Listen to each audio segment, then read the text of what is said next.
যাতে সেখান থেকে সে মুক্তি যাও। এদিকে জ্যোতি সমস্ত প্রমাণ জোগাড় করে উকিলের কাছে যায় যাতে এই কেসটা কোর্টে ওঠে যে ফুড কোম্পানির বিরুদ্ধে।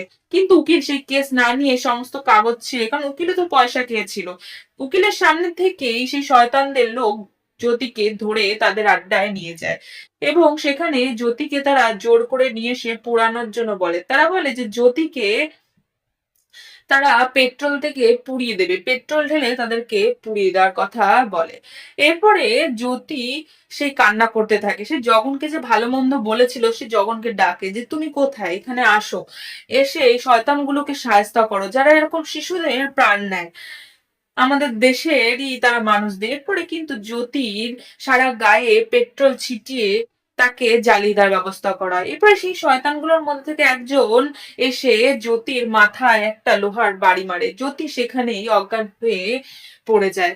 এরপরে জ্যোতির গায়ে অনেকগুলো কাঠ চাপা দেয়। এদিকে জগতের আত্মা মুক্তি পেয়ে সেখানে জ্যোতির গায়ে এসে আবার প্রবেশ করে।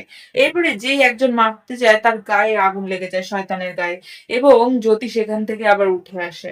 এরপরেই তো সবাই ভয়ে পালাতে থাকে, কারণ তারা সবাই বুঝে যায় যে জগতের আত্মা সেখানে ঢুকে গেছে। জগতে যেহেতু সে আত্মা এবং জ্যোতিকেও তারা মেরে ফেলেছে, তাই তাদের বন্দুক বা গুলিতে কোনো কিছু কাজ করে না। জগৎ সেখানে বলে একটা মানুষকে কবার মারা যায়, তোরা তো মানুষকে এমনিতেই বিষ খাইয়ে খাইয়ে একটু একটু করেই মারছিস।